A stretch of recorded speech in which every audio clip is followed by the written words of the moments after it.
We got people already in the comments, so figure we should. Mm-hmm. Hello, hello. Welcome to the House of Earth and Blood live show. Glad you are here. Hope you're ready to be talking for a while because there's a lot to discuss in this one. Yes. Stacy, hello. Excited for another great chat. Yes. Allison, been waiting all month. Yes. I know I read this one too early. I said, hello. I read it too early in the month, so I had to revisit it today and like go through stuff. Yeah, because this was my third time reading this, I read it over the whole month, like because I really wanted to like annotate and like take my time with it. So, hello, Neva. So, we're gonna go ahead and just get on started. So, general thoughts, first time readers and rereaders. Let me know. Jen, we'll start with you. Oh yes. So this was a reread. I liked it a lot more upon a reread. Absolutely. The first time through, I still gave this book 5 stars. I give it 6 stars this time because it was much more emotional to me this time. Just like knowing stuff that was going to happen. I cried many more times throughout it.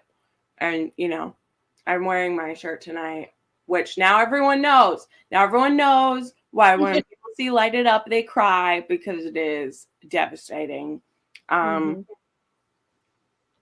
the way that a character can just say their name and I cry, because that's like a Sarah J. Maas thing. Like every single book, a female character at some point says their name and that they won't be afraid. And I cry every time. Or they say like, I'm going to do this for my friends. And I'm like, no.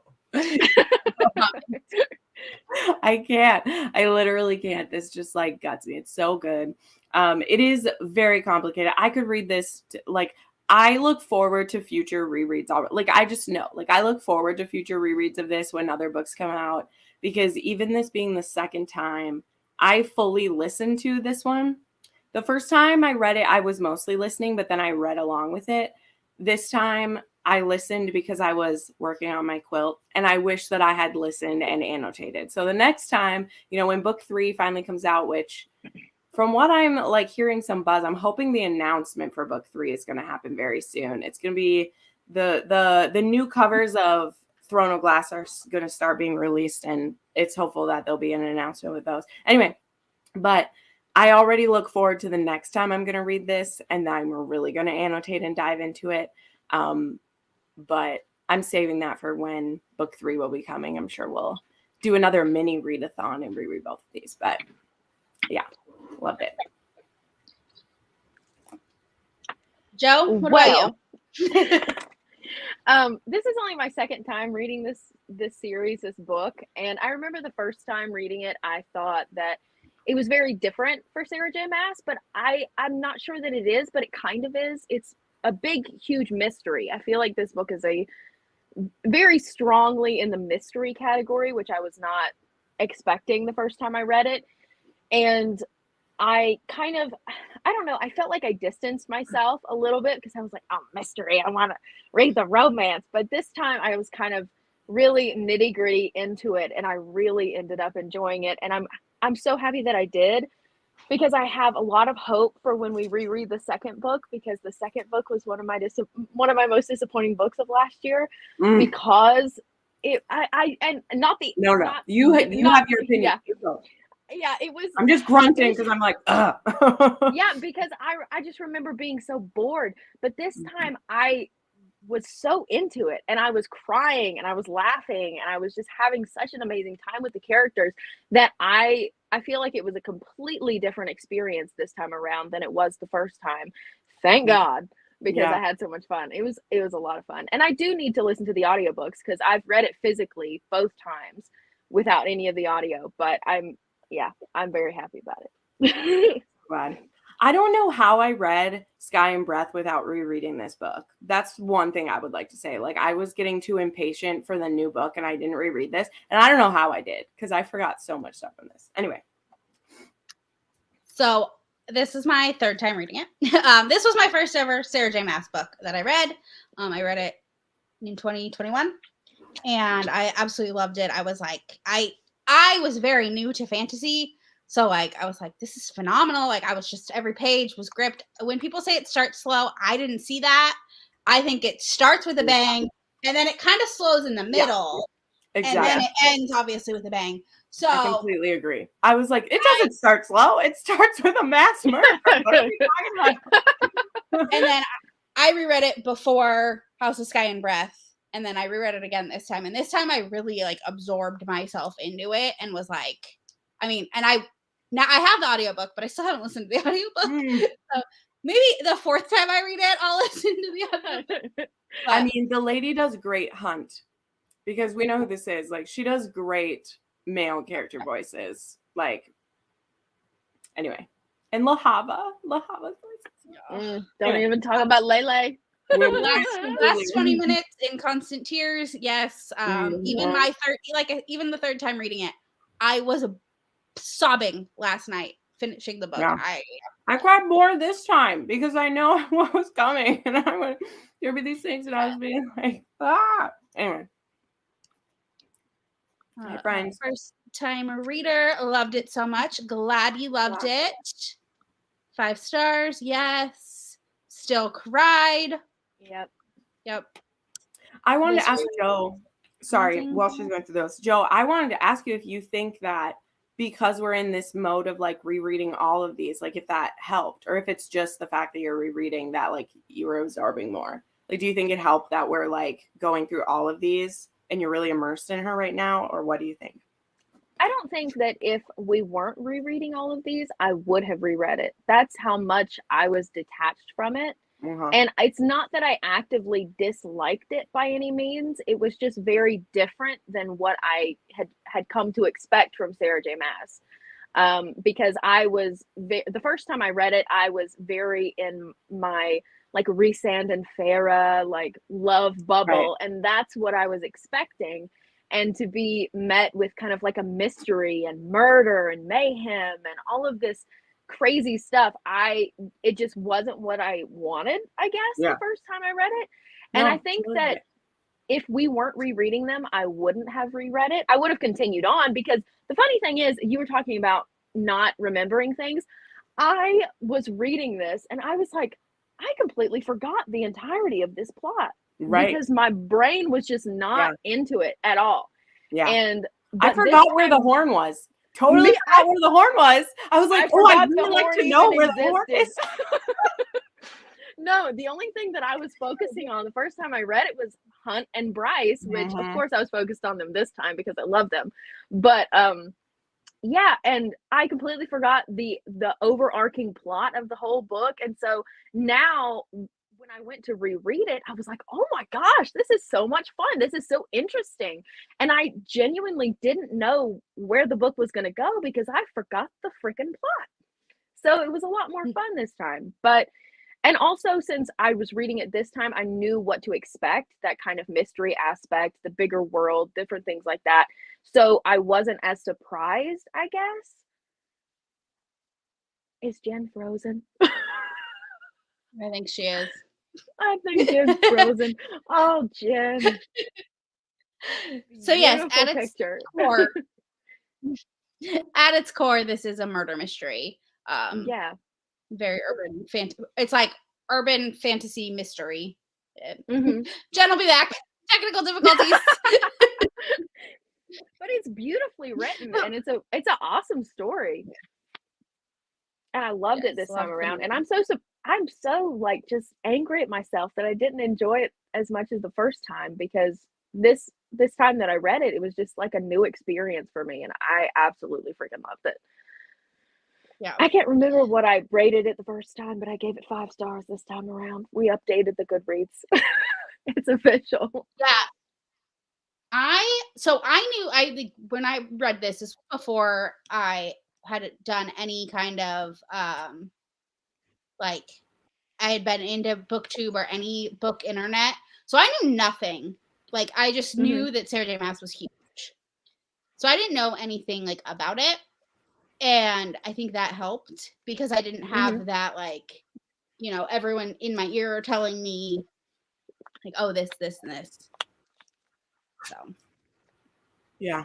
I think I read both of these books pretty late, like as compared to when they were released and when so many people were talking about them. I feel like I read them a little bit late, so I had all of these other people's opinions in my head as well.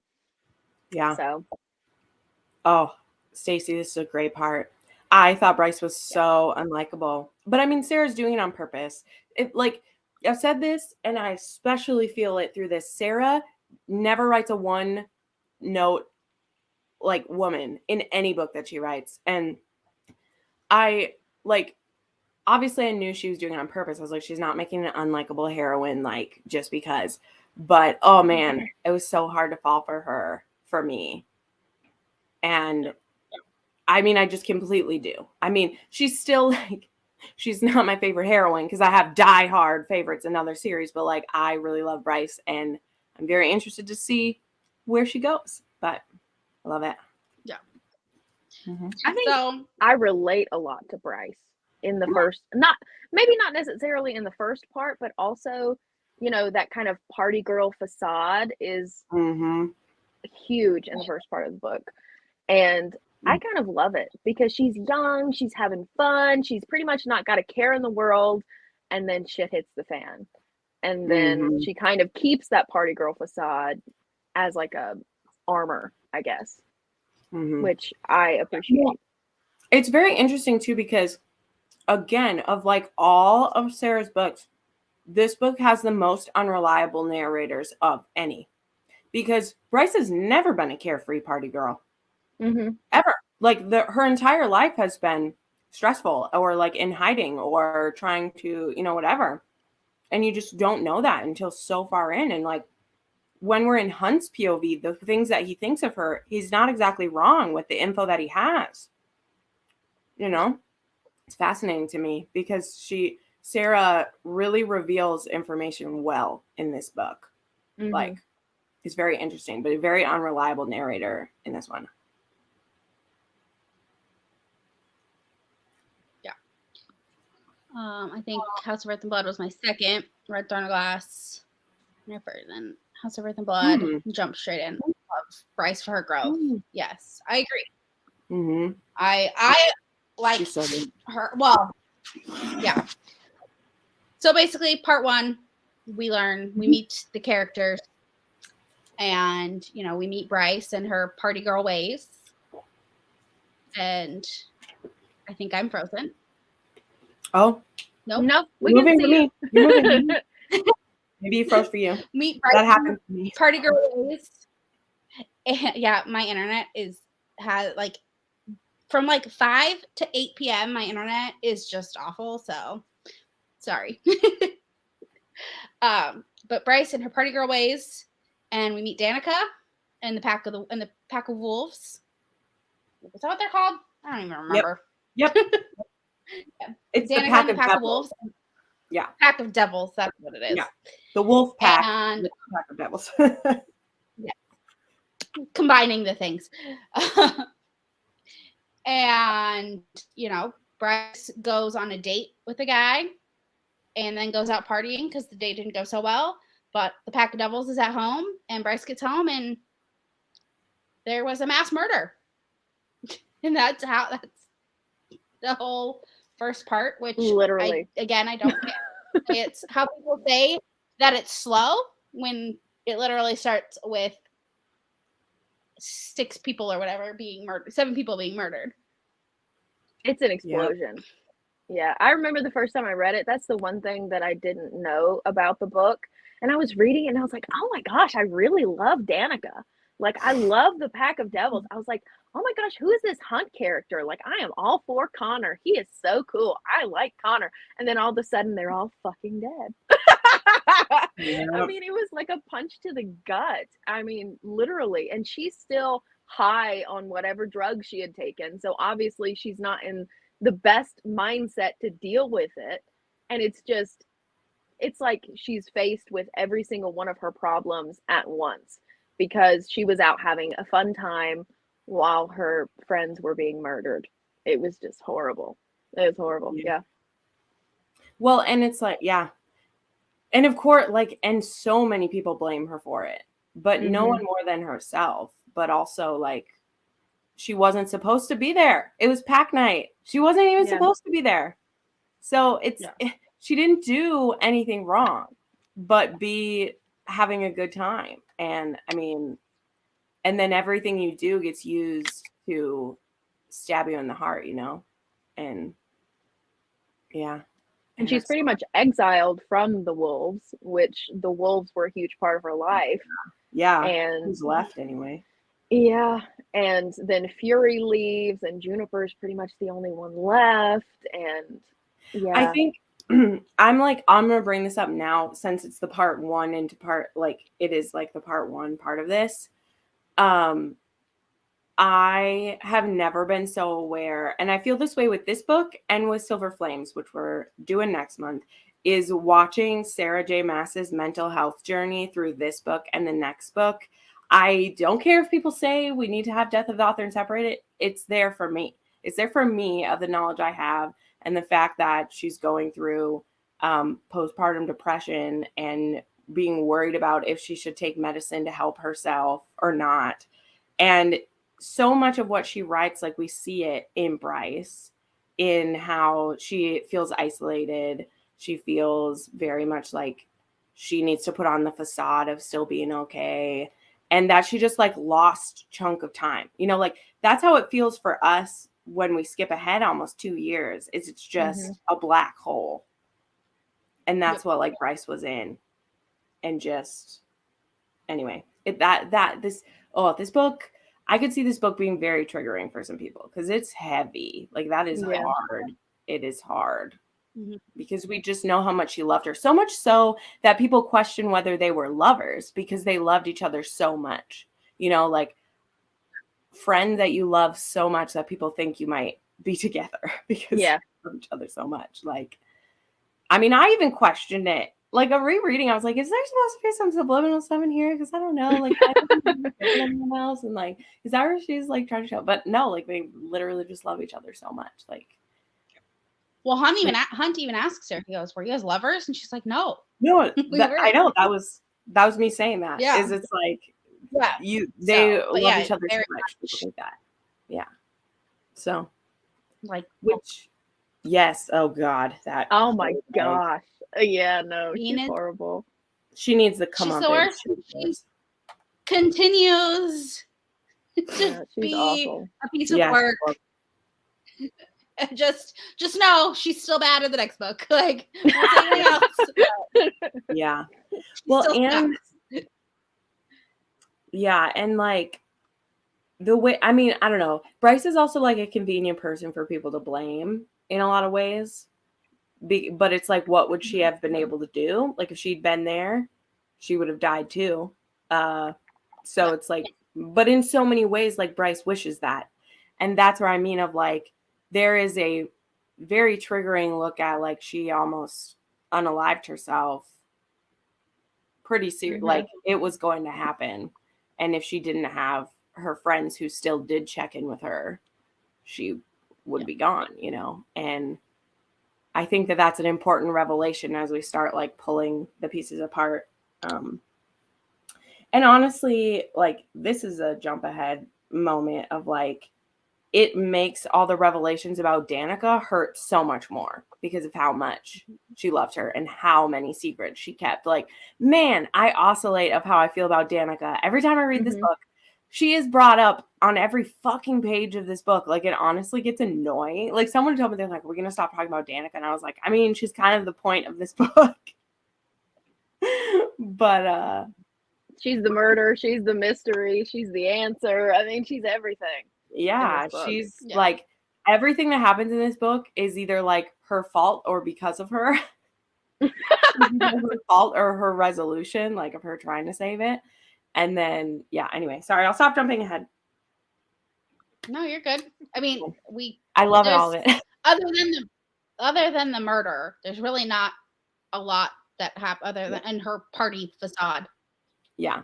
I mean, there were things. No, that, sorry. like, And the connect. first look at Hunt. Yes. Oh yeah. Like Yeah, we 'cause do see Hunt in seeing her. Yeah, because Bryce she chases after the Crystallos and saves Micah, which we don't know it's Micah at first, but Mhm. we do learn. I forgot And- about that. I forgot that Hunt was even there. His own Lord have creature mercy. bit him in the ass. I love that, Mhm. actually. When you find out everything, he's like, oh, damn, I wish he'd crunched a little bit harder. Yeah. Wish Bryce wouldn't have been there to beat him over the head with a chair Right? limb or whatever it was, the leg. So, Yeah, yeah, and then she gets arrested. Yes. Mm-hmm. Which then, I mean, we pretty much jump in, all that happens, and Mm-hmm. oh, and we learn that Rune is telling everyone that they're cousins. Yeah. But her reader knows that's not true. Yes. But nobody else in the world knows that's true. I mean, he doesn't want to say that they're cousins. She says that, and his dad says that, I think. Well, she signed He's like, something. Rune wants to claim her. She pretty much, when she didn't take them, I can't remember what exactly the situation was with her dad, but she agreed that she would never acknowledge her lineage because of, I think, what the Oracle said or didn't say about what they saw. Yeah. So. Yeah, that's what happened. Well, and he was like, you can't tell anyone. And she's like, fuck if I'm going to tell anyone. That would put me and like my family in danger. Like, I'm not going to tell anybody. Yeah. I'm not going to tell anybody. Oh yeah, Rune is amazing. I can't wait to reread Sky and Breath. I'm so excited. Joe is Rune's official lover. So yes. Yeah. Back off, Florida. Back off. No, he's great. I love him so much, and he tries. Yeah. I mean, he's obviously flawed, but he tries, and he has that protective fae. I love him, and she's like, "Quit being an alpha hole. Go away. Leave me alone." And he's like, "No." Yes. I love Rune. Yes, he does just want to be the protected big bro. Mm-hmm. So after the death, we jump ahead 2 years. Yes, we do. And 22 months to be exact. Yes. Yeah. Yes, there are. There are. Bryce and Danica's relationship is the true focus. Yes, definitely. Mm-hmm.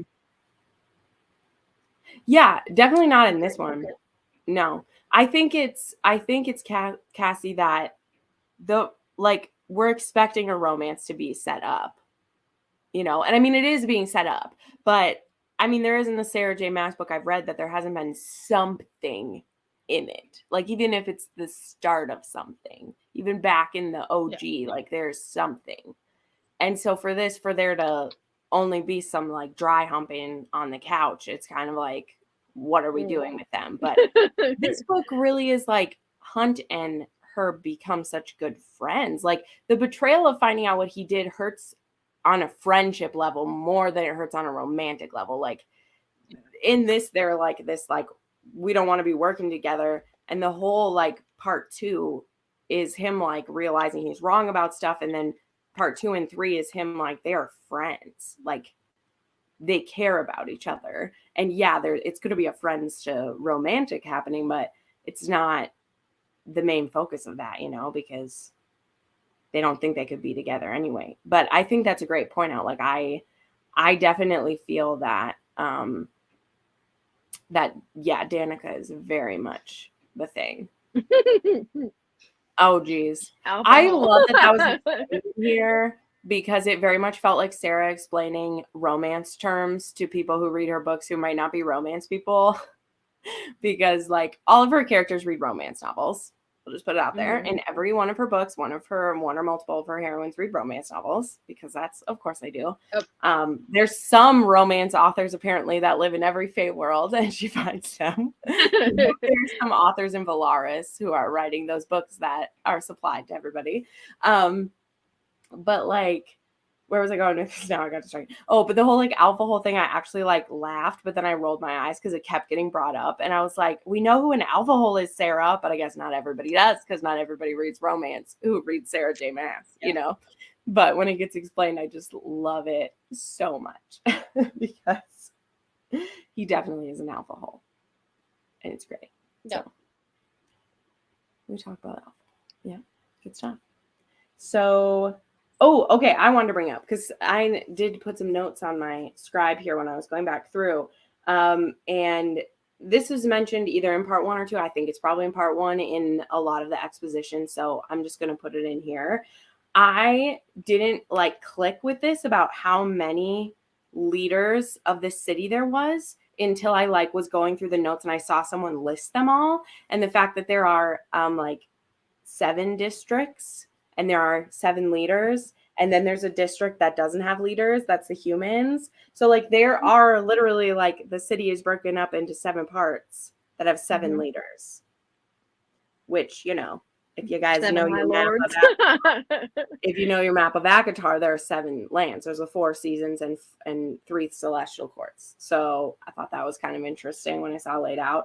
But then what is also another connection, I know I'm doing connections here, but like there's also the human section that doesn't have a leader. Seems kind of how the humans not having a place at the table is a theme in other worlds too. So I thought that was kind of cool. Anyway, that was a note I wanted to make. But there's also 7 Asteri, but 1 doesn't exist anymore. Yep. Oh, I have more to say about the Asteri later on. So I do have like a whole section for that for you in the comments. I do have a whole section where we're going to go like through connections, and I have like different connections that I've made also that we'll discuss. Yep. I have my notes for that too. Yep. 7 is like always an important number. 7 is of biblical importance. And this is the series that is the most biblically connected of everything else. So, which I find super interesting. I like in the beginning too. So don't worry, you're not alone. Oh my gosh. Rereading it, I was like, I know he's gonna be bad, but I think I might need a fanfic of Micah and like Danica or something. You're like, maybe he could. I might need it. Like I might need it. Well, he's so. And again, this is another one of like, if you listen to the audio, he is voiced very sexual. Like everything he's saying, you almost think that, especially the time when he like asked her out, because he definitely asked her out, which we now know it's like because he wants to see if he can get a look at her and see if he's right about her being the horn. But he's written like pretty sexual. So, or voiced very sexual. So I was like, ooh, I like him. I like him a lot. So, which I'm down for a sexual villain. That's like one of my favorite types of villains, you know? And like, I love them. I mean, I'm glad it didn't go like rapey in the final confrontation, but the first time I was reading it, I was like, what is he doing? Like, what are you doing? Because there's just such an air of like sexual predator from him, like in that. And I really wonder if he'd ever fucked Danica. Like, I really wonder if they'd ever fucked. Well, because they were meeting up and like, I'm just saying, I would be down with that. Why I would be down with that conspiracy theory. Yeah. Well, because like when you like read through like all of the connections they had, where like she was his inside person into that one company, and they were always checking in, and he was trying to keep a close eye on her. And I mean, I don't know. I just have a feeling that they fucked at some point. That's my own canon that they did. Feel like it would happen. I love how Sarah J. Maas weaves same mythologies in. Oh yeah. So good. Yes. Okay. So yeah, in the trench too, we like get given all of the assignments that everyone gets given because there's just like there's so much going on. Well, we should talk about learn what this one is. Yes. Yeah. Well, so first we learn that Bryce has not had any drink or drugs in 2 years, or 2 years, 2 months, however long it is, since the night. But she still has that party girl persona. Like, she still puts that out in the world, so nobody knows that that's not really how she is anymore. And then she meets up at the White Raven with Maximus Tertian, the vampire, and then he ends up dead from the same thing that happened to Danica and the Pack of Devils, which then puts Hunt and Bryce together working on this murder mystery. So, but yes, we learn all about the different roles that everyone plays in the world. So, one thing that I do want to say is that this book, and I don't know if it's specific to this part, but I think as a book as a whole, but there is a lot of information, so much information. And I think that's what kind of bogged me down the first time I read it, is that even when you start the book, like, there's just so much. It's like you kind of are thrown in. And with learning about all of the tasks that they're assigned to do, and all of the leaders, and all of the different hierarchies and things, because there's so many different species. And even with like the 7 High Lords in ACOTAR, it's all pretty much the same type of system throughout all of them. And then in this book, in this series, there's so many different species, so many different hierarchies. They all have their own separate ways that they all have their own ways and things like that. And I just got so bogged down the first time I read it. But this time I found it so interesting. I was like, oh yeah, that's cool. That's neat. Learning about all the different people, because they all have different ways that they live. Like the Fae have different ways, like the Autumn King, or not the Autumn King, whatever his name is, Turdface. He's the Autumn King. Yeah, the Autumn King. The wolves have their different ways. The mer people have their different ways. The Viper Queen has her whole domain. The angels have their whole domain. It's all different. And I like that a lot, learning about all and that there's stuff. like, there's the 4 houses with all the different, that's something too, of like the 4 houses of Midgard, which, Midgard usually means Earth. So it's a very interesting thing too, of like, we hear allusions to the rest of Earth in this, but this is actually the most like concentrated story as well, because we're only within a city. This is the most like zoomed in, and it's very interesting to me that it is that, because we don't know what planet we're on. We know it's called Midgard, but like, we don't know what the rest of the world looks like, because there's lots of things keeping us from there. Like we hear of some other places that like where the wars take place, or like where people get sent for their service and stuff like that. But this is the most like zoomed in that we are in any of the series, and we don't know what the bigger world like looks like, so it's very interesting to me that that's how like we're isolated, but yet there's so much. Like, the city is so vast and it has so many different things within it, that it's very interesting to me. But yes, so this horn, just to like reiterate this background about the horn, because I think that it's where a lot of connections will like spring from as well. The horn was owned by Peleus, the first starborn prince, and it was very powerful, obviously a very good weapon. But the Star Eater, who was a demon of the pit from the 7th level of hell, used Peleus's blood to make a demon, which is the Crystallos demon, which, from what I gather, you guys can totally correct me because this is a bit confusing here, is that like the Kristalos demon's job is to like, it's trying to always capture the horn or try to kill the person who uses it so that it can't be used as a weapon. Because that was kind of like the demon of the pit was, that's how they're trying to counteract it, because the horn is supposed to be able to like command the demons, right? Is that what it's supposed to be able to do? Or it opens up hell. Yeah, it opens worlds, portals, and yes, opens worlds. It opens up portals and worlds, and the Northern Rift, which will come into play later.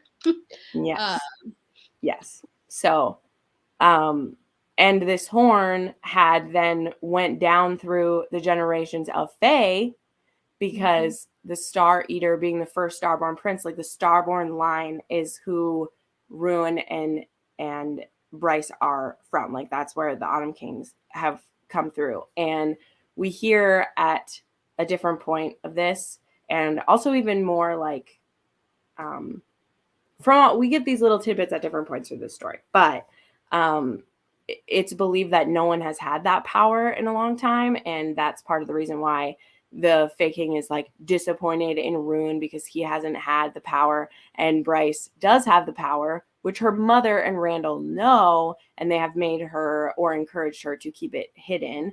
And that is the event that we don't talk about, that Danica and her were there for, is that's the one time that some of it, she used it on purpose to save them from what was happening with those what kind of shifters were there? There was some gross kind of shifter.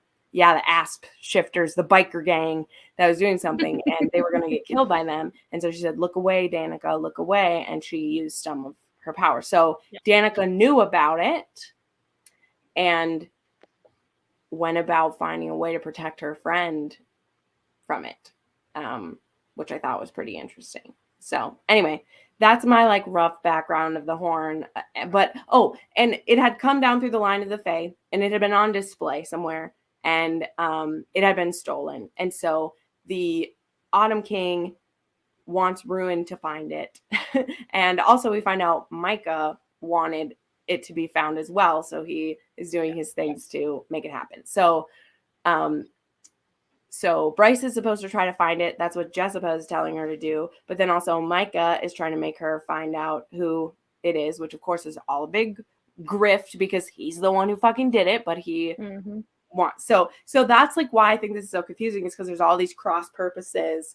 But when we start the trench, the things that we get set out to do without knowing more of that is, you're supposed to try to find the horn, and we're supposed to try to find the murderer. And as these things are happening, we discover that like they're the same, because through all the different people they go to talk to and stuff, they find out that, the horn and the Kristalos demon, they intersect but we don't know how. We just know that it's one and the same what we're trying to do. If we find the horn, the Kristalos demon goes with that. So anyway. So mostly in the trench, we are just learning about the different roles that everyone plays. So we know that Micah is the governor of the whole city. So he kind of oversees of the business. Everyone. He oversees Lunathon is really what it's called, Crescent City. Lunathon. I'm sorry. I'm laughing. I was like, you guys haven't listened to the audiobooks. I'm not judging. I just laugh because I'm like, I never read them physically anymore. Lunathon. Okay, so how is it pronounced? You're funny. I'm sorry. I didn't mean that to sound like I was like making fun of you. Wait, like, no, Lunathon. You can make fun of me. I love it. It's Lunathian. You know, like a pantheon, like Lunathian. Like lunar. Yes. Lunathian. Okay. Lunathian. Apologies. No. Well, I guess there is an I in it. I never noticed the I. Yeah. So. No, okay. I was just like, what's Lunathon? That's why I laughed. Sorry. No, I really didn't mean that to seem disrespectful. I was like, wow, that was rude. No, trust me. Jen has corrected me on pretty much every book that she's read that I've read after her. I'll be like, oh, like this character's this. And she's like, I love you so much. But no. No. I'm sure I do the same when I don't listen to an audiobook. And like Sarah has so many fucking names in this book. So it's totally fine. I just didn't know what you meant. Anyway, moving along. Yes, he is the governor of the Central Business District of Lunathian. Got it. Continue. And then we have the Autumn King, which, yes, his name is the Autumn King. Yeah. So, possibly think about that in the future. And he is over the Rose Quarter. The 5 Roses. The 5 Roses. Yep. Firo. Yep. And where the Fae live. Mm-hmm. And then there's the Prime of the Wolves. It's not Sabine in charge. Nope. It's the Prime, which is her father. Dad. Mm-hmm. He's very old, and he was going to skip over her and have Danica become the Prime when he finally, decided to no longer be alive. Kick the bucket. Yeah. But he's still in charge. But really, he's just a figurehead, and more so Sabine is the leader of it. Yep. And what else? Oh, then there's the water people, the mer people. The River Queen of the Istros River. Yeah. That's that. The Viper Queen of the Meat Market. And then the Under King of the Bone Quarter. the Bone Quarter, yeah. Those are all the leaders. And the Oracle of the Old Square. But which Bryce's boss left her house and went into the House of Flame and Shadow. Yes. I did have one thing. So I then was wondering, though, where the witches come in. Because Hypaxia is the queen of the witches. So where are they? Are they from they're from a different place, right? Yeah. We haven't seen don't really have where they're from. Yeah. Okay. They're not really in Lunathian. Right. Okay. They're not there. I was trying to remember. Yeah, I knew that she. Well, I love that she was undercover. That was one that I'm like, she's Hypaxia, right? I couldn't remember. But when we were introduced to the Med Witch, and this is the thing too with listening. I remember her accent from the next book. I remember that one better, and I was like, this Meta Witch. I recognize that voice. And then at the end when it's revealed who she is, I was like, oh yes, it's Hypaxia. I thought that's who that was. But anyway.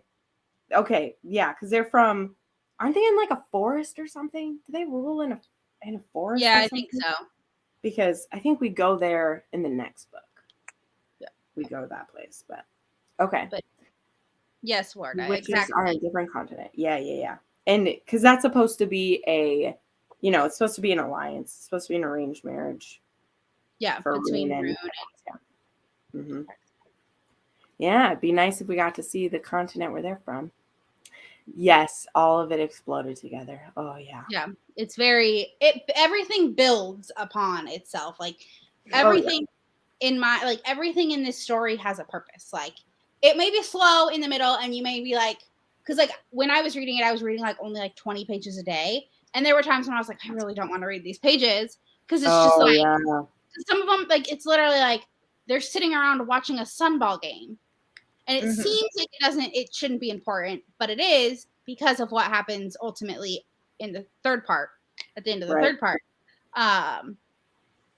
So it is, but everything has a purpose and it all builds upon each other, whether it's for the main plot, for the Bryce and Hunt plot, or for the Danica plot, which I think of them all as separate things.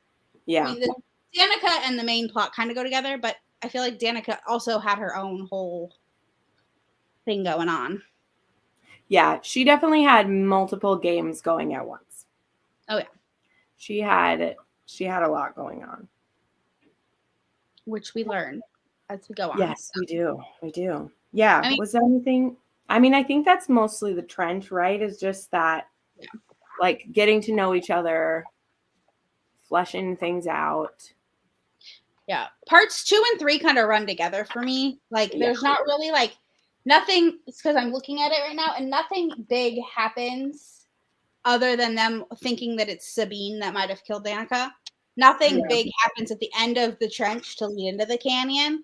There is at the end of the first part, and there is at the end of the third part to lead into those parts. It kind of all, they blend together mostly. When does she summon Adis? Is that in part 3? I think that's in part 3. Okay. Yes. I'm looking. Yeah, it's in part 3. know. Chapter 51. Summoning a 51. demon is a bad effing idea. I Let's love read him though. I want him I to love be such Adis. a huge He's so part of everything. interesting. I know. Adis plays into some yeah. of my connections at the end, so I'm excited. Mm-hmm.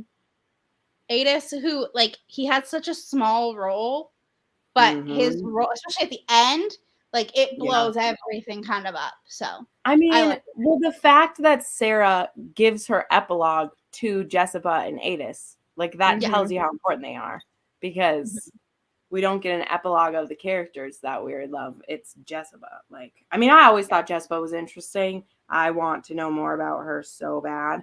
Hopefully we will in like the book that's Flame and Shadow, if that'll be like the next one. That's the thing. Do we think it's going to be Flame and Shadow, or what's the other one? Water, House of Many Waters. I don't know. I like, what is his name? Therian, however you pronounce his name. I really freaking like him. But also Flame and Shadow. Okay, this is one thing that I didn't notice until just now. Just one thing that I just want to pop in about Flame and Shadow. Talking about, well, I might want to save this for the connections, but it doesn't matter. House of Flame and Shadow, at the beginning, it says Daimonaki. And it sounds very similar to Daimati. Like in ACOTAR. It looks the same. It's pretty much spelled the same, kind of. Yeah. And who do we know that's a Daimaki in the Crescent City series? Because I can't think of any of them. So I'm wondering, like, Flame and Shadow is just a big mystery for the majority of it. Like Reapers, Wraiths, Vampires, Draki, Dragons. Like, we've met the Mer people. I want to know more about possible things in Flame and Shadow. See, I'm thinking that'll be the last book, because I feel like that will have the most, like... I mean, it also, like, could be as simple as the fact that the way she has them listed here will be the way we meet them. Yeah. You know, like, because people try to guess, I'm like, it might be as simple as us going that way. And because of the fact that they have the most secrets, I feel like that might be why, you know. Yeah. I don't know. So it's also very unclear to me throughout both Crescent City books is like what level of magic and powers everybody does have, because there's just so many different kinds. It can just be so different. You know, it's so different from her other things where, you know, the kind of magic you have is a little more like clear in other series of hers. You know, it's a little more straightforward. And this one, there's just such an amalgamation of everything, which I think could speak to evolution, possibly, of things. But, you know, anyway. Yeah, Flame and Shadow, purely because it's super mysterious. Yeah. I think it could be Many Waters. Also because, this might be a spoiler, but where one of our people ends up at the end of book 2, we have like an in with the water stuff. So not spoiling anything, but there's some characters that are now going to be around water a lot based on the end of book 2. So that would make sense. So, yeah. But yeah, part 2, just more, you know, and things are starting to come together. They're learning a lot more about like synth and what that does and how it could potentially be used to fix. Because the reason that the horn was just on display is it was believed to be broken. Yes.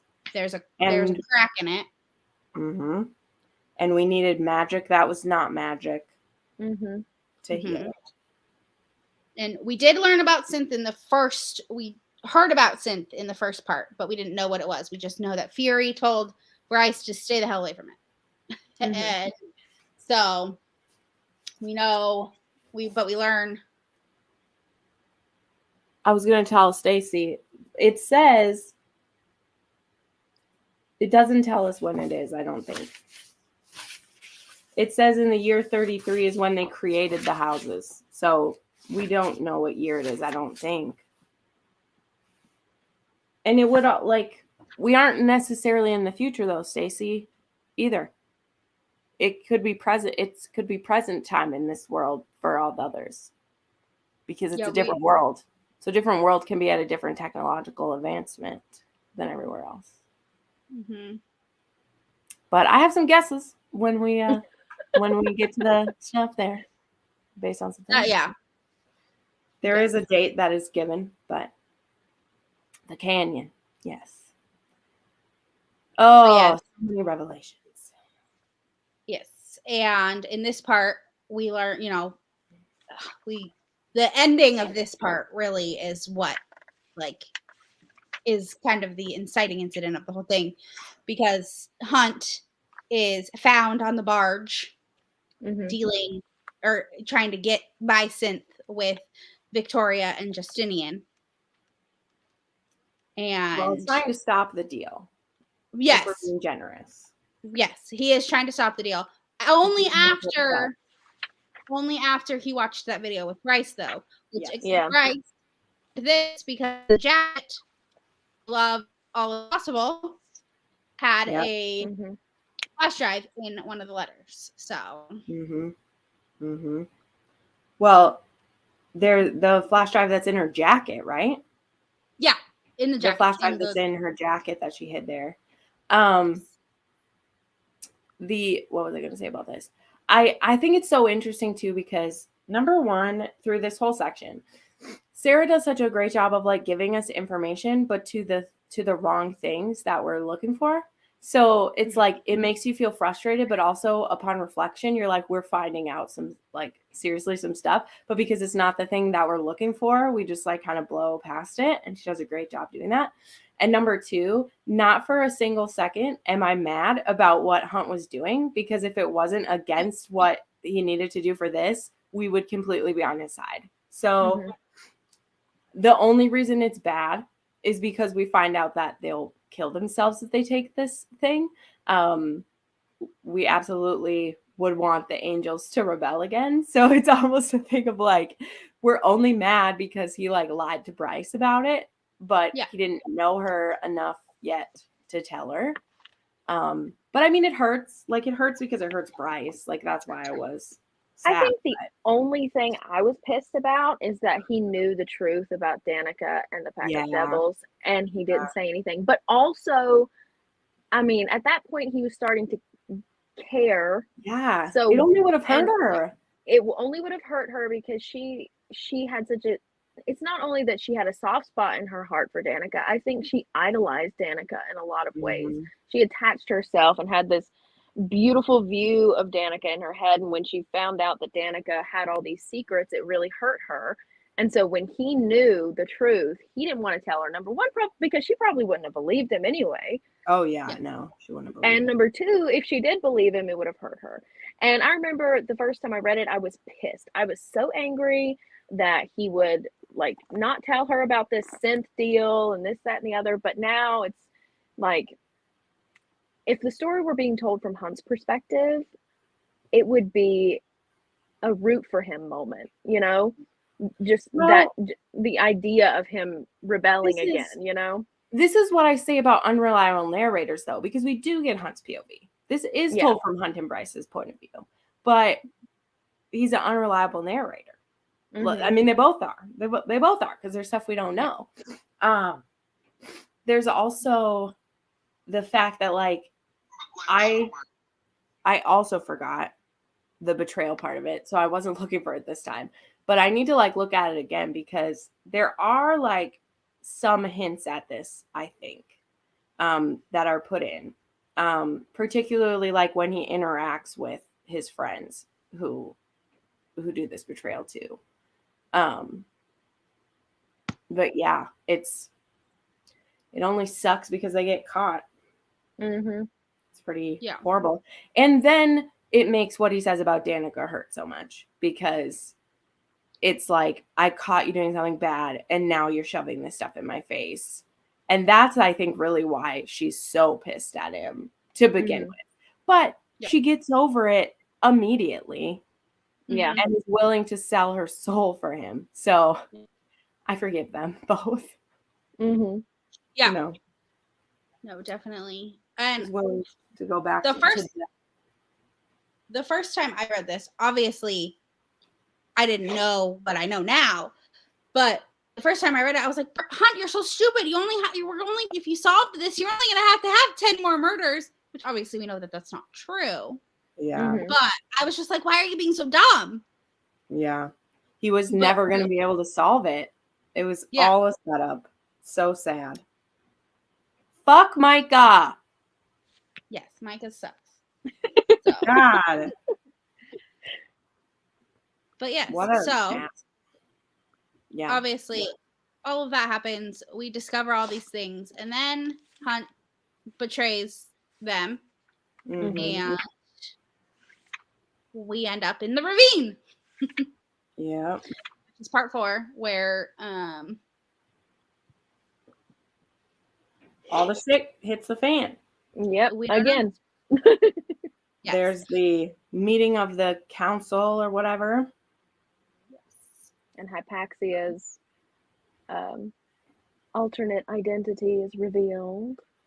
Well, first, Bryce tries to trade herself and she takes off her amulet. Oh, yeah. And then Rune comes in and says, no, we own her. Like, she's our property because she's my sister. And so the Autumn King and I own her. She's a female fae. She cannot give herself away. And she tells, and they learn that they're actually brother and sister. And then she goes off and the demon comes after her. Yep. And we learn why the demon went after her the minute she took her amulet off. Yep. And then, then we're at the summit meeting of all of the heads of state. And she's alone with Lahava at the antique place. She's been there for like 3 days, hasn't left, doesn't want to leave. She's been researching all the things she can, trying to decide if Danica really was that stupid. And then and also seeing if what she thinks is true, because she also thinks she's the horn when it comes this time. Yes, she thinks she is too. Thanks for joining. Bye. Sorry, we talked too long, Cassie. We're actually doing for an hour. No, we're doing good. We're doing pretty good. I'm proud of us. One person that I really want to talk about that we haven't yet, and her posse is Sandriel. Yes. And Pollux. Oh yeah. And all of their nastiness, which they have more in the next book. They have more in the next book, but one thing that I wish, like we were talking about, like the summit meeting and different things like that, I wish we got so much more of Sandriel, because I think she's so interesting, because she is the twin sister of Hunt's former lover, who was the leader of the Angel Rebellion and all of this other stuff. I just think she's so interesting, and she's such a nasty woman, and I love her character, not because I think she's a great person or a good character, but I think she's fascinating. She's a good villain. She's a good villain. Yeah, she's a really good villain, and I think Micah, in the same vein, is a really good villain as well. Yeah. He's very devious. It's hard to see Hunt being treated. I know. Oh yeah, I can't think about it too much because there's things I can't think about right now. But so Micah tells everyone that he has an errand, or Sandriel tells everyone that Micah had an errand to run. And it turns out that errand was going to Griffin is it Antiques or Antiquities? Antiquities. To accost Bryce. Yes. Yep. And Bryce sneakily is able to send Jessica a message saying help. And Jessica says, hey, pull this up, Declan, because Declan is the tech guy. Because Jessica is a fucking shark. And she's like, if they don't see it with their own eyes, they're gonna not. They're not gonna admit it. Her. I love Jessica so much. Oh, she's one of my favorite characters. And so she knew something bad must have been going down, and so she's like, all right, let's Declan, help us out here. Should not be at my place. Well, also she knows, she's like, if Micah's there, it's bad for me also. Because the first thing he comments on, which is what I have a note about, is Great Library of She's literally got the illegal library that the angels tried to destroy, pretty much. The books Yeah. that were saved, she's Yeah. got them. Yeah, hold on. There's more here. It was 15,000 years ago when the Asteri first came to the city, and they wanted to get rid of all the books which would challenge their right to rule. Now, we can't go into this too much because this directly leads into some revelations we get in book 2. However, that is a very interesting place to put a little tack in there, that it specifically says the reason they wanted it destroyed was because it challenged their right to rule, and there was some human priestesses who were able to smuggle some of the books away. That is very important by the fact that including she was able to the Book smuggle of those away. Freedom, Yes. which we know is important. Yes. So very interesting. So I love Syrinx. So that's what I was going to say, Stacey, about like we get a time is that it was 15,000 years ago.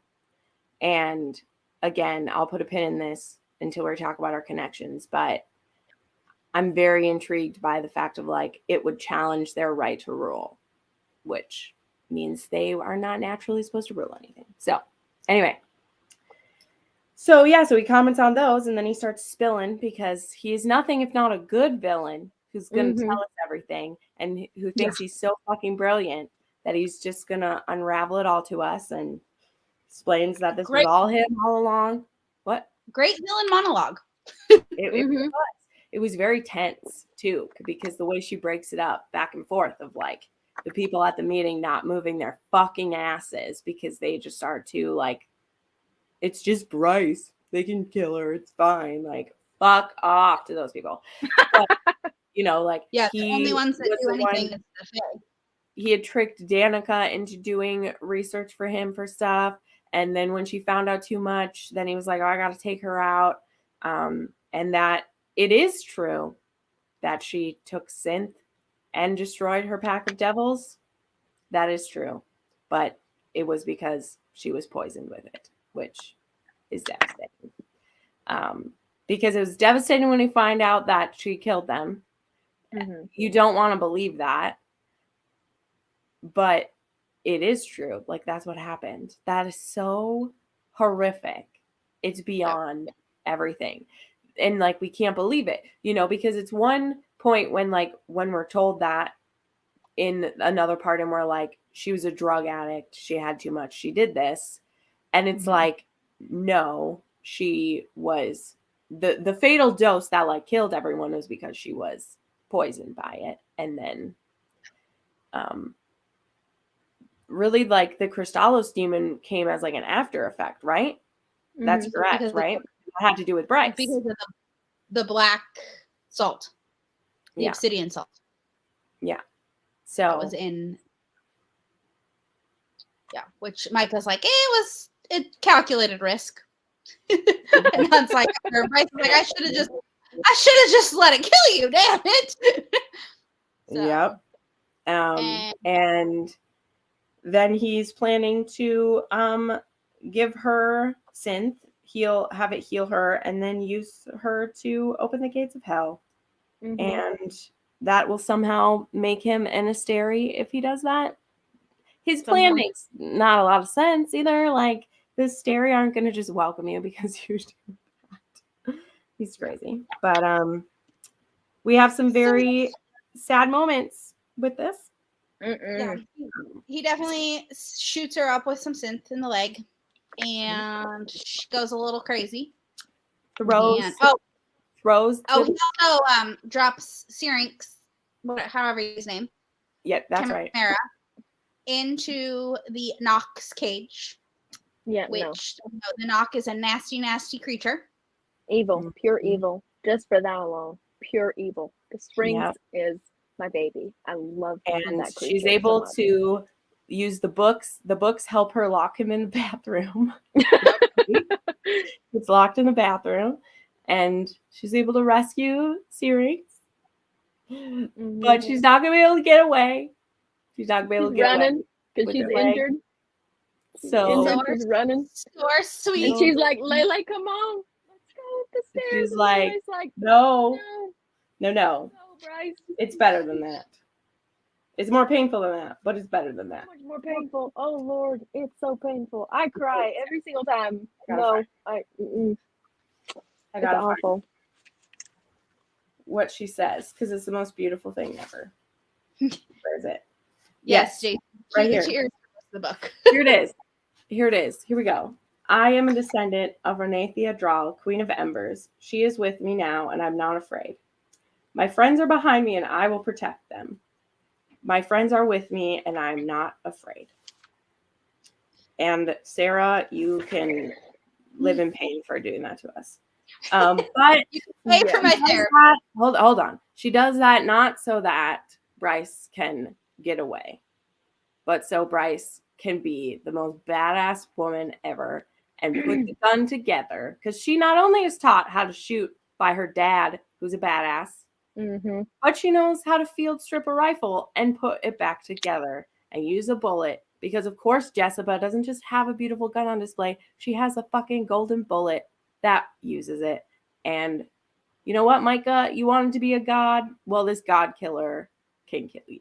And she blows his head up. Not only blows his head up, she chops him into little pieces and burns him and uses a Swiffer to condemn him out.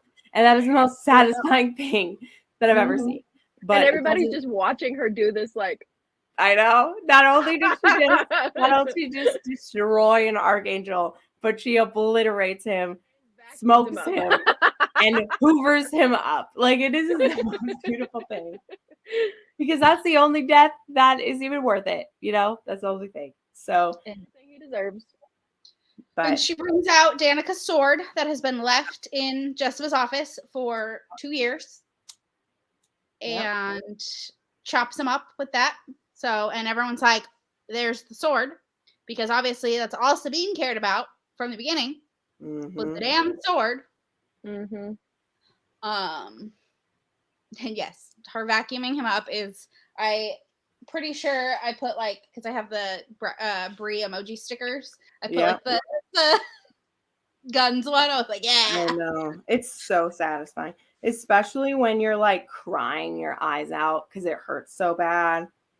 And then she hoovers him up. It's so satisfying. Like, honestly, it's the best thing. But oh god, it hurts so bad. It hurts so bad. It's like you're crying your tears, and then on page 706 it says, and she shot that bullet right through Micah's fucking head, and you're like, no! Just like sobbing. It's so good. Gosh, it's awesome. And you think everything's okay, hunky dory. She used the antidote from the venom to stop the synth from going anywhere, but she opens the door to the world and realizes because though the synth did what it was supposed to do. It healed the horn. The horn is now complete, and the horn has blown. All hell has literally broken loose. All the gates are open. And the magical people are showing their ass. The magical people are showing their ass so badly. But again, cue the tears. Because guess what? The wolves say, fuck you, Sabine. Bryce is one of us. We're going. Yep. And so the wolves come, and Hypaxia, the witches come, like the good people that are there step up. The archangels are just sitting on their ass. But another one gets their comeuppance also, because she decided to call the Asteri and tell them that Bryce needed to be unalive. Executed. The horn. Yeah. And Hypaxia realizes, I'm a witch. I'm a witch. I can do things. I can do things. So she secretly is touching Hunt and removing his tattoo across his forehead. Yeah. And Rune realizes what's going on and is like trying to distract Sandriel so that Sandriel doesn't notice. Because obviously, if she notices, things are going to be not great. Also, yes, Fury has her own helicopter because everything was destroyed by Micah because he didn't want them getting to Crescent City from the side. So Hunt has now had the tattoo from his forehead removed. by Hypaxia, and he uses his very fantastic lightning power and rips Sandrill's head off. Another satisfying moment. Yes. So we had 2 archangels die in the course of 20 pages, basically. Yeah. Very satisfying. Mm-hmm. Yeah. But we still need to close the gates. Yep. Oh no. And that's when it's revealed to everyone what Bryce's powers are. And the Autumn King is shitting bricks. Rune is shitting bricks. Everyone's like, what? And I love the scene. Okay, I'm jumping ahead a tad bit, but I love the scene when the Autumn King calls Bryce's mom and he's like, you didn't tell me? And she's like, no, I didn't tell you, you turd. Why would I tell you something like that? You tried to kill us. Who do you think saved us that night? You think it was us? No. She blinded them. Yeah. Like, no. This daughter that you've pretty much shit on for her entire life is, not to discredit Rune because he's my honey boo boo man, but she's the one with all of this starborn magic that's the one that you've been ignoring and treating badly for the whole. Anyways, keep on going. The helicopter. Everyone hops in the helicopter. Everyone's flying over to save her. And it's a struggle because the Asteri have these like big tank bomb things that they're shooting at Bryce, trying to kill her. It's a disaster. Yes. And then Bryce hears a voice saying, light it up. Yep. Light it up, Bryce. And she realized, because she's asking for help. She wants to make the drop. She wants to make the drop, so she's asking for anyone to help her, anyone to be her anchor. And she hears a voice, and she's like, what? And she realizes that Danica is there to be her anchor. So she makes the drop, and the people that are still at the summit are like, there's no way. She's dead. She can't anchor her. And Bryce's power is going up and up and up and up and up and up and up and up and up until it's even bigger than the Autumn King's power. But Autumn King's like, no, she's not going to be able to get back. But Danica uses her last essence to push her. Her last essence to push Bryce back with literally 0.03 seconds left on the clock. She's like, Hunt is back, or Bryce is back. And Danica's like, I'll be with you even when I'm not here. I'm here with you every step of the way. And I sobbed again. I think the whole like latter half of this book I was reading through tears the whole time. Yeah. This is a tough thing too of like, I'm interested in how people feel by the end because I still don't know how I feel about Danica. I don't really like her that much because I think she was a shitty friend in a lot of ways. Like she did big power moves that obviously end up helping save us, but there isn't a reason that she needed to keep so many things a secret. It would have made things better for Bryce to have known some of these things or known to keep that friggin' necklace on or like know to do that stuff. And like granted, Danica left her some info that it just Bryce like didn't even try to look for it. So there's that, for 2 years, she just didn't try to look for it.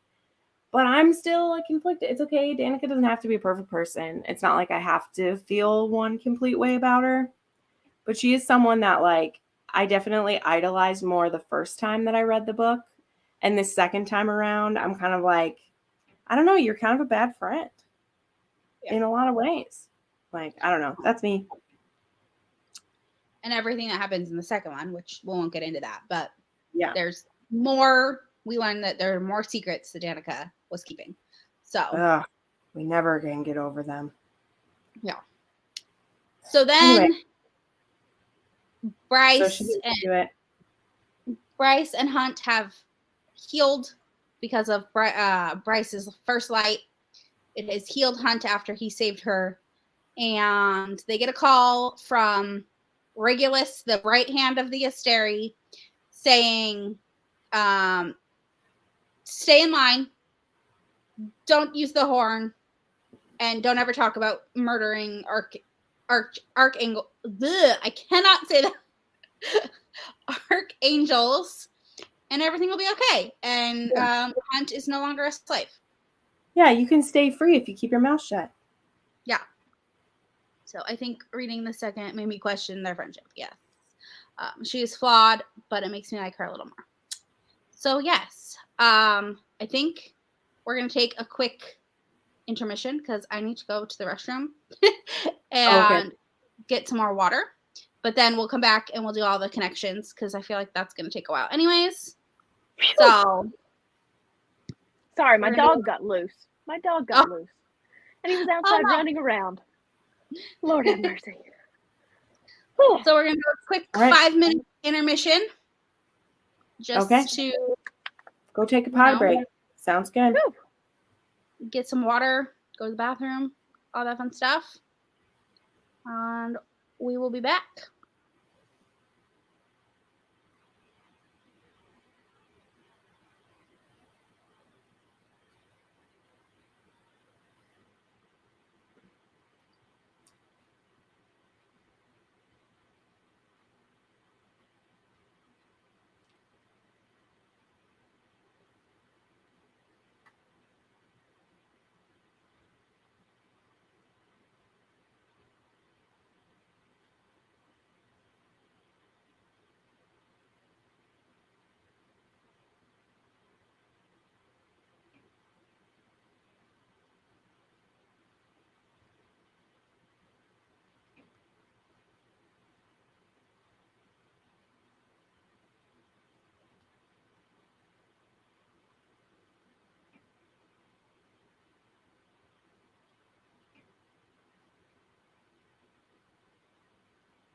Okay, we are back.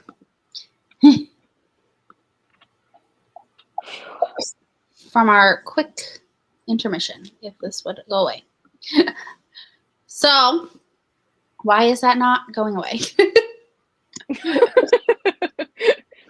It literally will not. Oh my gosh. What is happening? Hi. Intermission. No. Why is this not working? There we go. Okay. We gotta do the epilogue though. Oh yes. The epilogue. Where Go over to Jessica is sitting on a bench and Adis shows up and says that he knew what Bryce was from the time of the Oracle, but he kept it to himself. And Jessica's like, what? Why would you keep it to yourself? And then he says something about Hunt's dad. And he says, Jessica, you would know him better than me, wouldn't you? And then he leaves. Sketchy. Yeah. Bomb drops. Okay. Mhm. We're only told that Hunt's dad was an angel. You know, and who had and his mom was a human. And that she was abandoned by him. Like, we don't know anything about him. But Jessica did. And it is strongly suggested that they were lovers at one point. Mm-hmm. So that's very interesting. Yes. It's very interesting. Who that could be. Jessica is one of the characters that she's just shrouded in mystery. Even after reading the second book, I still feel like I want more Jessica. She's Jessica. definitely going to be important in a book. Like, she just will. Like, she's amazing. Because there's so much stuff she's done behind scenes of it. Yes, right? Warda. I didn't remember it either. Okay. I didn't either. Like an epilogue with Jessica and Adis, and I was just like, like, where's Hunt and Bryce? Where's Hunt and Bryce? That's what I was worried about. I mean, I think this is super interesting, but hey, Amanda. Well, that's okay. You'll be able to rewatch this. You had told me that the other day that you would miss the beginning of it. Because we just got through the whole book and we're going to talk about connections now. So it'll be good. But yeah, so I thought that was really interesting. I made a little prediction to me is that I wonder if he's someone literally in top tier. Like, I kind of wonder if he's someone and that's why he had to abandon her. I mean, he could just be a shitty dude too. That could absolutely be a thing. Most of the angels are. But I wonder if he's literally top tier because of the fact that Hunt is Umbra Mortis, the powers that he has. Yeah. He's super powerful. For him being, because he is half human, right? Am I just making shit up, or is she just a low angel? She was a low angel. Okay, she was a low angel. But for her to just be kind of like an average angel, and then for him to be the Umbra Mortis. Yeah, to be able to literally smote another, an archangel. I have a feeling his dad is someone pretty damn powerful, right? And plus, they said that his powers, the power of lightning, is super rare to even show up in the angels. So it's if we meet another angel with that lightning, or if we, I don't know, learn more about the lightning. I mean, I don't know. Right. That will definitely He's got to be powerful. Yeah, that will definitely be a thing to make us up. So one of the notes I made about this, Jessica knew about, was I wonder how, because of the gates to hell being able to be opened so easily, I kind of wonder how close to hell they are. Because Adis is able to come pretty relatively easy. Hell, so many places to hell were opened up. I don't know. They can just slip through the cracks. Yeah, I think that's what Adis said, is he slips through a fold or a little rift in the barriers or whatever between worlds. So I'm wondering if, in Kingdom of Ashes, we learned how things are lined up in just certain sense, and I'm wondering if Crescent City is closest to the Hell Realm.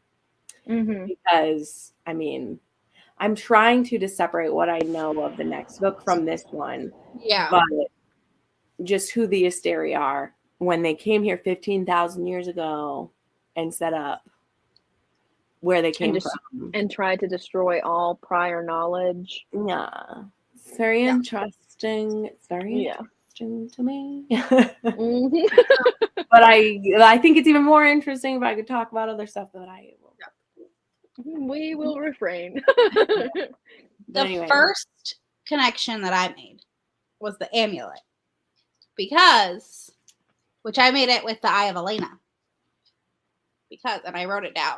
Because I remember when I read Throne of Glass the first time, I was like, that's not like when they were describing the Eye of Elena. I was like, that sounds a lot like the amulet. Because I had obviously read this book before. I was like, that sounds a lot like the amulet that Bryce wears. So the Eye of Elena is made of intricate bands of metal within the round border of an amulet. Lay two overlapping circles, one on top of the other. And Bryce's Archesian. Yeah, that one I don't remember how they said it. Okay. So you're good. You go. Archesian amulet, barely the size of a thumbnail, gifted by Jezebel on her first day of work. So that was the first connection I made, was like, oh. And then also later in the story, she takes another amulet, one of 5 left in the world. Mm-hmm. So I thought that was interesting. I might have nothing to do with anything, but I thought it was interesting. I mean, Jessica being the antiques dealer who is always trying to get the things from different places, like that definitely had my like ears perking up because of that. So anytime they were in the antiquities, I was like really focusing on things because of the fact. Oh yeah, and the sword too. Swords and amulets and necklaces, I feel like, are huge in all 3 series. Because that sword was just called the Star Sword, right? Star Sword, yeah. And it has a twin knife. Yeah, I was like, a twin knife? Okay. Yep. So I have a couple. The twin knife is missing. Well, and I can't talk about this. That sword goes somewhere later. So we'll find out. We'll find out, right? I'm not wrong. Yeah. No. I'm saying I'm looking like I'm not wrong, right? In Sky and Breath, when the thing happens, I think she has something in her hand. I think she right? does. Is that right? With the sword, yes. Yeah. With the sword, she does, right? Go ahead. Yeah. With the sword. Sorry, I'm like over talking everyone because I'm like, me too. Anyway, we're fine. We love each other. It's not rude. We're good. With the sword, I think of Rune, and I'm not saying that this is a possible connection because my possible connections are very broad, like more of like discussion topics. Rune with his coloring, with the star power, the star eater, the star sword, like because I'm like stars are very done in this. You know, the shadows, his power is shadows. Who else? And who has and the mind shit, dude. Yeah. Okay, the shadows, the mind stuff. Who else do we know has shadows? Who else do we know has mind stuff? Star things that have to do with the night. He's got black hair. Bryce, like, come on. Bryce having the power that she does. Like, and this is where I'm saying, I don't think this is like, this is where I'm saying that, like, I think that the Fae in this one, like, they're like an amalgamation of Fae from ACOTAR, right? Because it's not so clearly powers being like split up. It's like Rune has things that we've seen in like different High Lords. You know, like there's different powers popping up. So that's something that stuck to me, is that like in here there's the Fae, and instead of the Fae is not split into 7 different groups. In here there's just like there's the one, you know. But I think they'll have lots of pieces of it, and I think that's why like certain powers are only coming through, you know, once in a while, because it's not everyone having everything. But obviously like the star, you know, the power that Bryce has is a very coveted one. Mm-hmm. And it hasn't shown up in so long or whatever. But that's just my, like, what I'm surmising is the fact that there's just like the one Fae and there's the one, but then why is he the Autumn King? But there's like only one. But there's only one, yeah. Right. You know, And they so he's the also- Autumn King of the Fae, but like where are all the other ones? Like there aren't. They also talk about a stag king. Ooh, where was that? I can't remember that. So it's one of the ancestors that Rune is, like, one of his mother's ancestors Mhm. is the Stag King. That's great. Also, the Autumn King has fire and things like that. Yeah. Those are Right. could be connected, you know. Page Right. 197. Even in Avalon, the Green Isle ruled by the Stag King. Mm. So There's so many things, and I don't think any of them are just like, oh, like I like this little thing, I'm gonna add it to multiple of my series. No, I think they're all purposeful. Oh fuck. Sorry. It literally says, well, on the same page she just mentions, it says the Autumn King was a courtesy title in addition to my father's other role. As for all the 7 Fae kings, no kingdom was truly their own. That's the line before the line that she just read. Yeah. There's 7 Fae kings. 777. and then below it, the Fae had coexisted with the Republic since its founding. Yeah. So like they were there alongside it. Gosh, that's fucking crazy. And it's just one line. There's in so this much 800-page information. book. You There's remember so that. much. But because we're like, oh, I wonder why like the Autumn King. But it's like, but there's 7 and we don't know the other names of them because it doesn't say. So who's to say there isn't all the other names too? He's just kind of like the head of that. Well, yeah, because we Probably like the representative that's in the state, in the city. Yeah. Yeah, because that's the thing. That's me saying again too, like we are only within Crescent City with this one. We haven't went anywhere else. We haven't seen like where the witches are from, you know, whatever. And who's to say if we will or not, since this is her, like this series is all Crescent City. So who's to say, wow, that's crazy. Like, that's the thing. There's so much in this fucking book. I went to look at what you just said and I was like, it just says 7 kings right here. I missed this. How, like, Mm-hmm.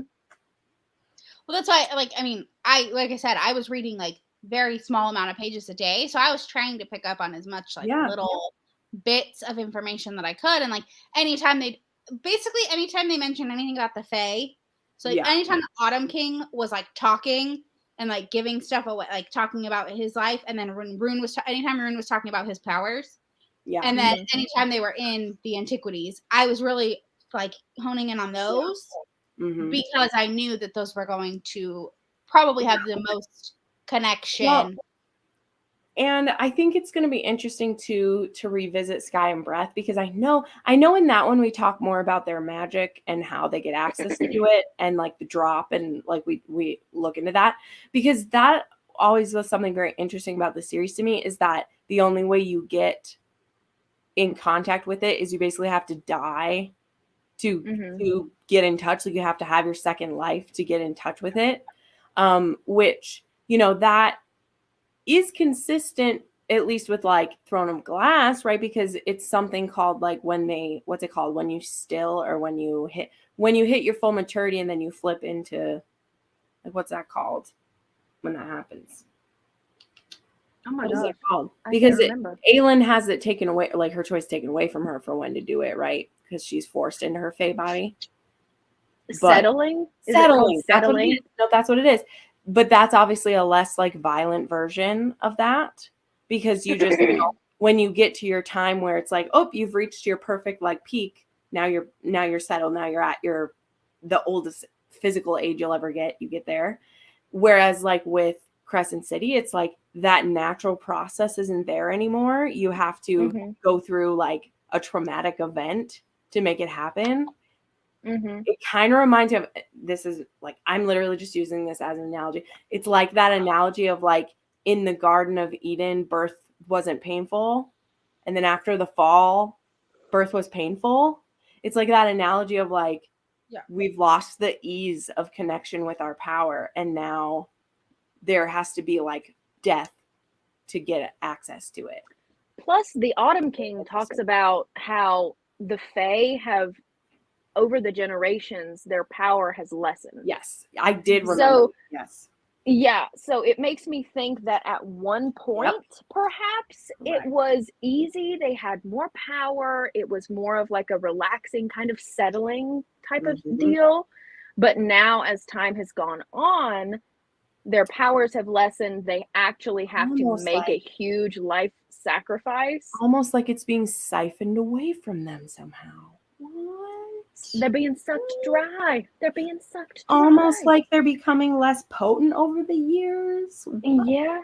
And the drop is what powers the entirety of the city. Mm-hmm. So yeah, that it's is like, told to us. That is crazy. That is a...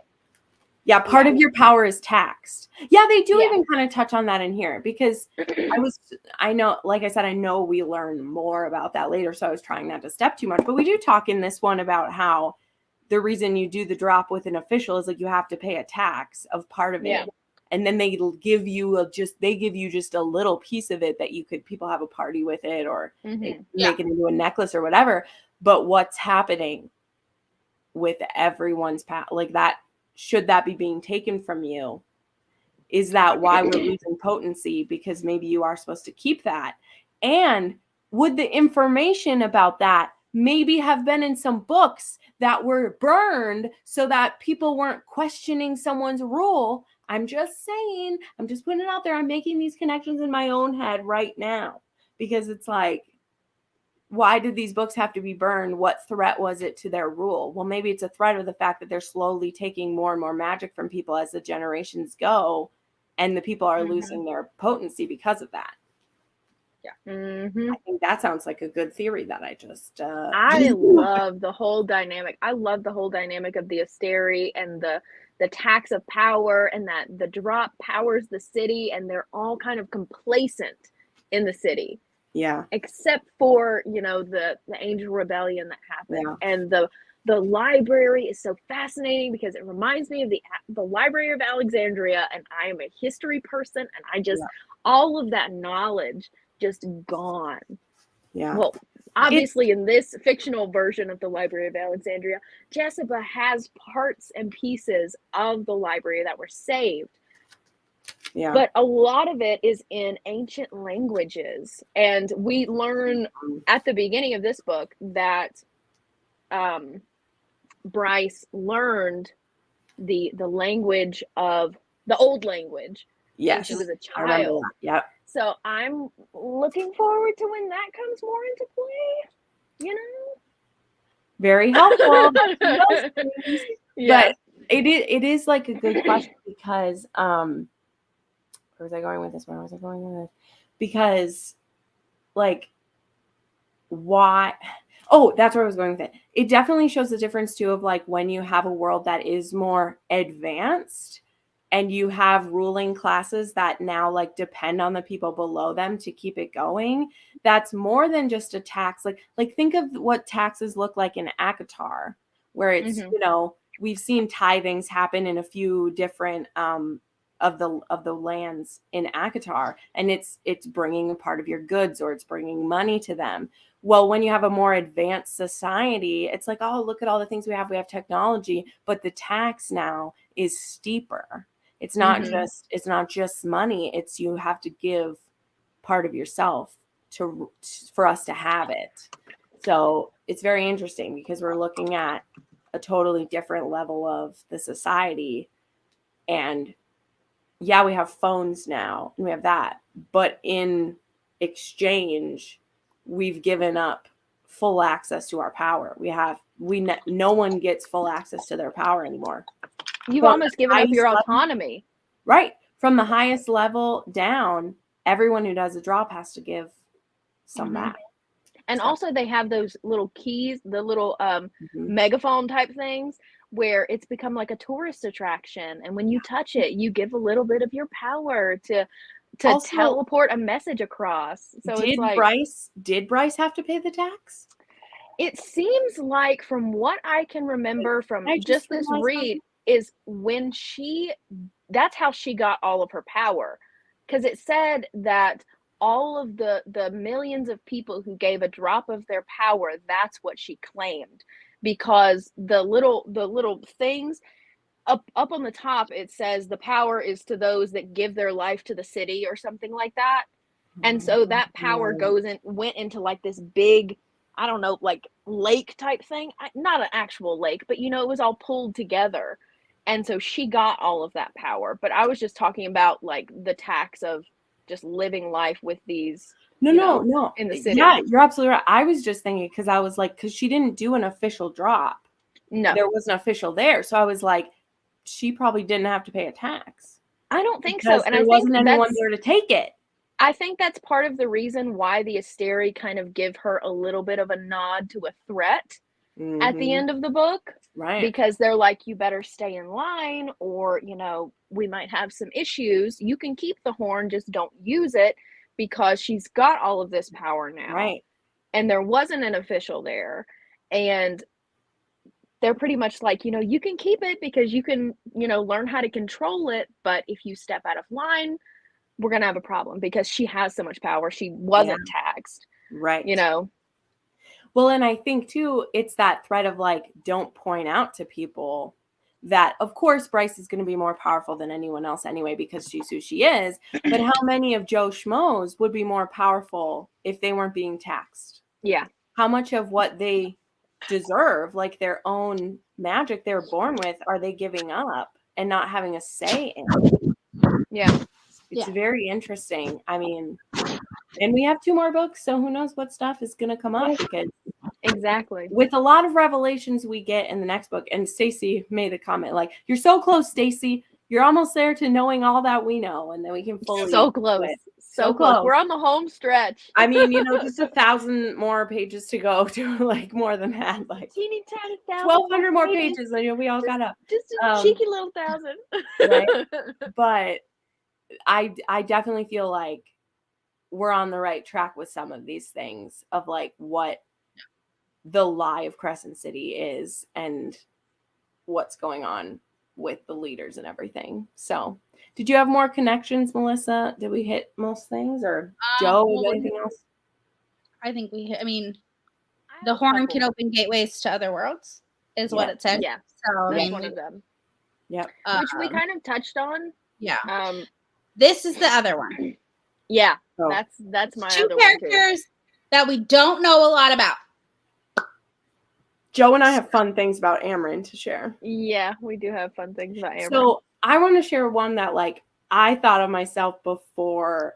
There was some that I saw on TikTok that I was like, oh, that's totally a thing. Mm-hmm. My own that I thought is, I didn't necessarily like ever guess that Amryn might be an archangel who ran when there was like the fight happening or whatever in the fall, because there was someone who pointed that out in a TikTok that we saw, and like had a line about, they read back a line about where Amryn says what was happening when she like came over. But I did really like when they pointed out like Sodom and Gomorrah, because she mentions they were attacking like 2 cities. But I still think that she wasn't a like, I don't think she was something like an archangel that was like a fully like a humanoid thing. I still think that Amryn was some kind of like beast. I mean, a sentient beast, but because it's always said that she like chose to be in a human body and like put herself into one. And she wasn't supposed to feel. She wasn't supposed to think. Right. Which is kind of angel, because like angels from like in God's circle, they're not supposed to have feels. But I wonder if she was like a beast of one of these things. Like, and I've heard someone say before that maybe she was like a dragon of some kind, or like, maybe a creature that one of these was commanding and she didn't want to be commanded anymore. I don't know. But I mean, I still fully believe Amryn will know these beings that we'll get around to. Like, I think Amryn knows them, because it's clear that she slipped into this world when people were all moving around, and maybe at a time when other beings were slipping somewhere else, there was lots of cracks that were open or lots of places to choose from. And she picked Prithian because it seemed the most peaceful compared to some of the others. But anyway, Fury, I actually have no guesses about. I'd love to hear what people's thoughts are. Fury, I Amber, think want to know. Fury is because the only thing that okay, let me start over. I'm getting all my wires crossed. Fury was included at the summit meeting. Mm-hmm. And she's supposedly like this mercenary and this, that, and the other. Why would a mercenary be included at the summit meeting if she was not a huge player in the world? So I'm thinking that Fury is perhaps... Do what? Wasn't she there on behalf of someone? I don't think so. Jessica was there on behalf of the Umber King.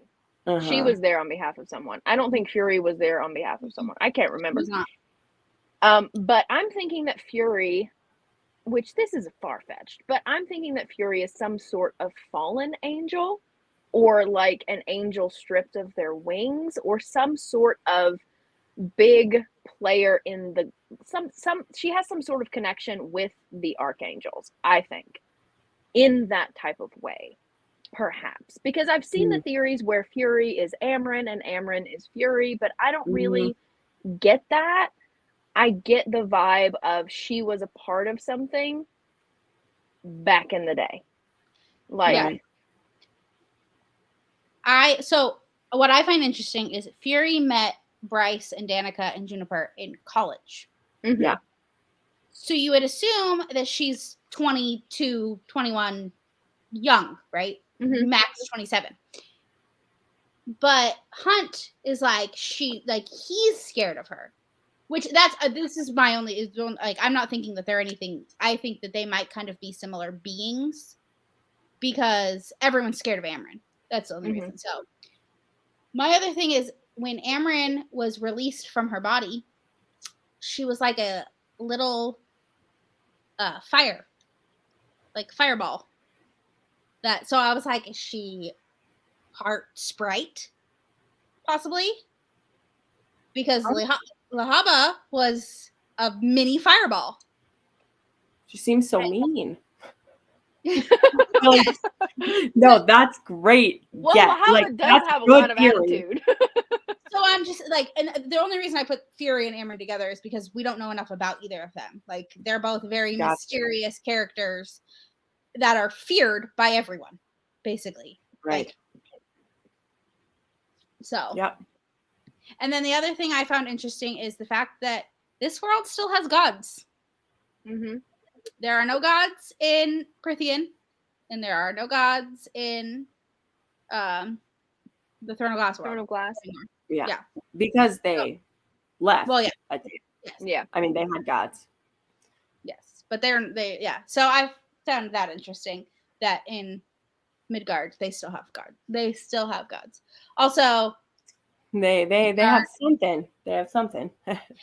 Midgard reminded me of the worm from Throne of Glass, because isn't he the Middengard worm? Mm-hmm. He's an earthworm. That's why I always laugh. I always think of him as the worm from SpongeBob. Yeah. Right. Yeah, and that's what I picture. Who knows what the missing Asteria is? Because there is one missing, and they claim that it was eaten by a demon. But oh my God, what if that's Amren? Oh, what if Amren is a missing Asteri? Oh Lord! And that's why this connects with. That would be very interesting. Oh. Mm-hmm. I mean, those are the biggest things that I had. That's some good stuff to think about. Mm-hmm. I mean, like I said, I'm already excited to read it again. Yeah. Out, because I will read them both again when that happens too. But I'm excited to reread Sky and Breath because I know that'll. Oh, definitely.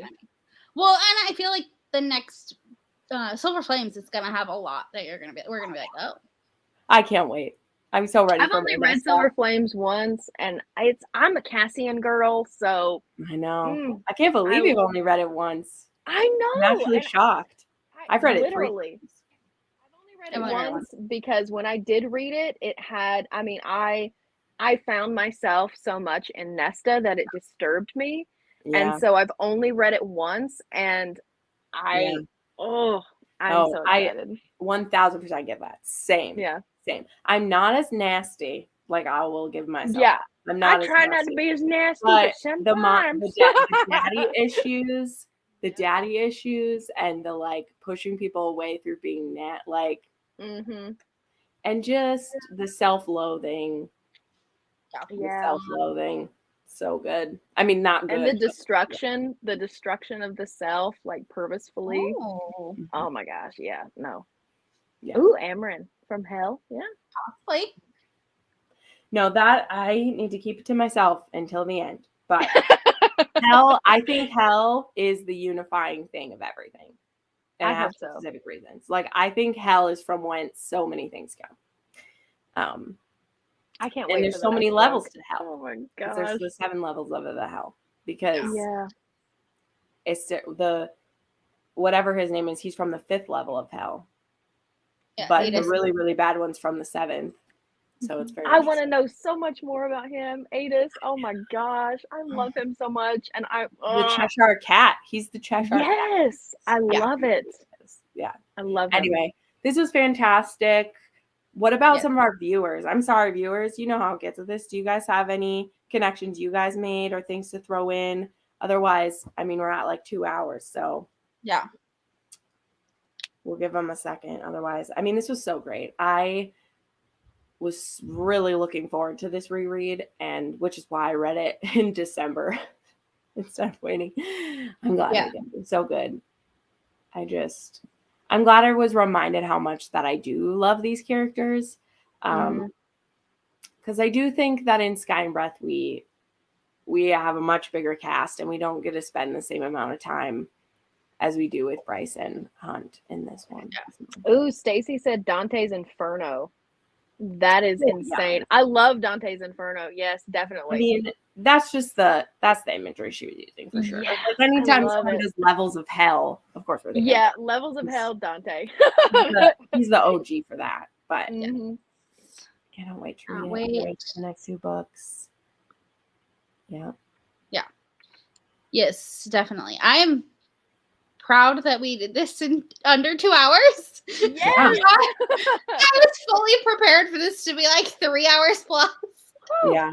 Well, I tell you, like, there's so much in the book, but it's honestly mostly like the way to talk about it is to talk about the connections, because we can't go through every single moment with this one. No.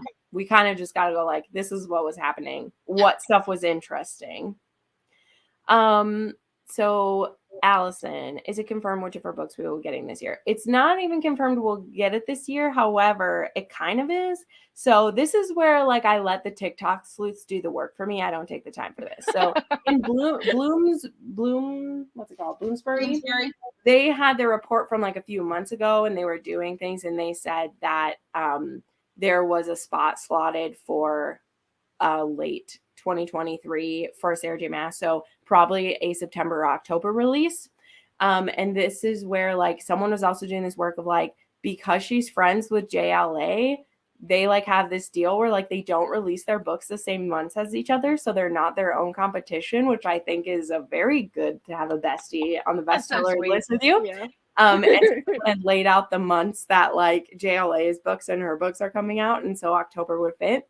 And again, as I said this earlier, which I don't know if you were here for this, Allison, but the Throne of Glass covers are going to start being released soon. I think like February is when Valentine's Day is when they're going to start being released. And so I foresee them announcing that, because that'll end up like, if it was it'll be like 8 months before it would be out then, you know, so we'll probably get the title name. But it's confirmed that it will be Crescent City 3 is the next book coming. Like that part's confirmed. And yeah, that was confirmed like right after Crescent City 2 release. Yeah, that she won't be going back to an ACOTAR one, and at least until after this 3rd one. I don't know how else to word it. That's difficult to word it. Yeah, anyway, but Crescent City 3 will be next. And I think I think that it will say it will be House of Many Waters. That'll be my guess of what it's going to be. But it should be this year, based on what Bloomsbury's little mappy was, that it will be fall of this year that we get the next one. So technically that would still be getting one every year because we did get Sky and Breath in 2022 in March. So it'll be like 18 months later, but it's still within the next calendar year we're getting it. So I know, Stacy. I can't believe it's almost over. It's Wow. been such a ride. It's been such a long ride. It's been a good ride. There's another group doing ACOTAR in February for Pharaoh Feb. So if you're already ready to reread, you can dive into the ACOTAR again if you want. Yep. I might Do a do when they yearly do Wings and reread. Ruin because all of the parts of the graphic audio are out. So I might do Wings and Ruin with them Yeah. because I only got to listen to the first two parts. Mm-hmm. Yeah, Well, I hope we do. But thank anyway, you guys for joining, and thank you in the chat. yeah, It has been a great discussion, yeah, and I'm excited to continue. yeah. And when's the next? Yeah, Silver Flames is on my channel on the 26th at 5 p.m. So the 26th of February. Boy, February's so busy. Look at my calendar for February. I get a little sick. And it's a short Oh, month it's too. right when you get back from your trip, isn't it? Yeah, well, I mean, my trip is next week. Like I will be like it's a week from today, but I have some fun author interviews stacked up and things. So like literally like every weekend day for the rest of February has like stuff going on. So that's what I mean. I like look at the schedule. I'm like, oh God. But it's great. It's all fun things. So anyway, thanks, Spam. Thanks for coming. Bye.